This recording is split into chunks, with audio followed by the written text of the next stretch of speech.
Holy Sard, I'm a skull. Are you Jerry? Why would you think I'm Jerry? A man with a red eye told me that I need to dig up Jerry. A red eye, I remember. Oh, Sard, that's right, I'm Jerry. How did you find me? I remember that sound, let's go check it out. Everything is so strange, none of this makes sense. I definitely remember that bell and a donkey. Oh yeah, something's very wrong with that animal. You know, I think it's better if I wait for you here. I might scare the poor thing. Got a fresh corpse from the town.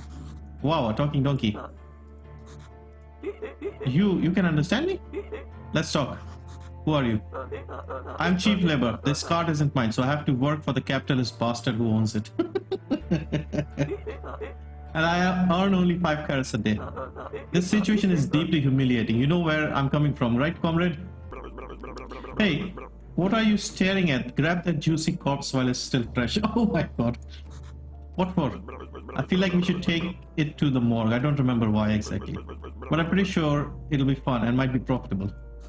Okay, I'm going to puke. If you've played Stardew Valley or games like Stardew Valley and you wanted something similar in terms of art style and gameplay, this is it. Graveyard Keeper. In my opinion, better than Stardew Valley. I've said that a lot of times. I think some of you may be tired of hearing that. It's got more dark humor in this game.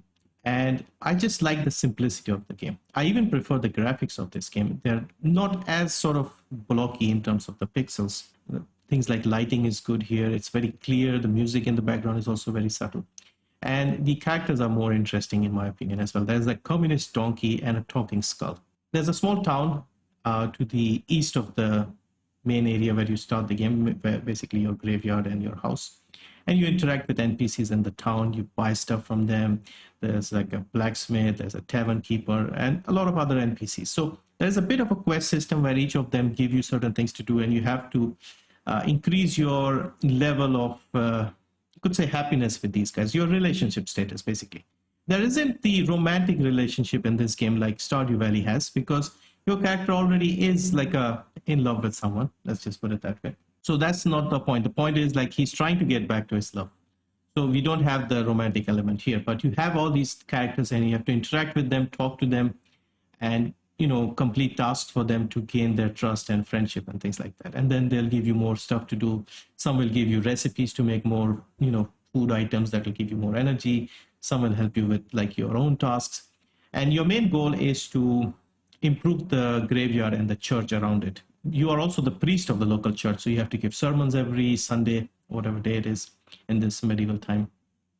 And there's like an astrologer you have to talk to, there's a tavern keeper, the priest comes along, you have to talk to him, and all sorts of things. You have to basically work non-stop in this game. You do everything you can think of in this game. So you are cutting down trees, making tools, making gravestones, cleaning up things. There's also the farming element, carrying things, beekeeping, making potions and stuff, and you progress through the story, doing all sorts of things, improving the graveyard, improving the church, and it's a very satisfying experience. There's also fishing in this game, and to be honest, I found the fishing easier than Stardew Valley. I couldn't get my head around the fishing in Stardew Valley.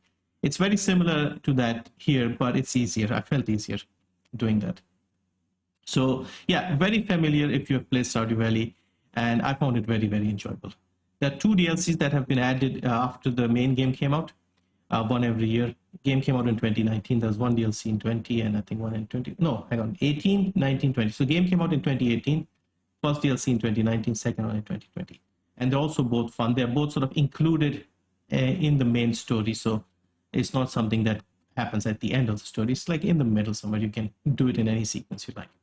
So overall, I would highly recommend this game for people who like these farming sims or Stardew Valley type games. It's got a bit more of a fun story, more interesting characters, slightly more adult in nature with the dark humor and things like that. And it's also a pretty long game. Like I've played 70 hours and I've not finished the entire thing. I've finished the main campaign, but I haven't finished the DLC. So I guess another 5-10 hours would be needed to complete everything. So I would say if you enjoyed playing it like I did, easy 50+ hours. And it's a very affordable game, frequently on sale.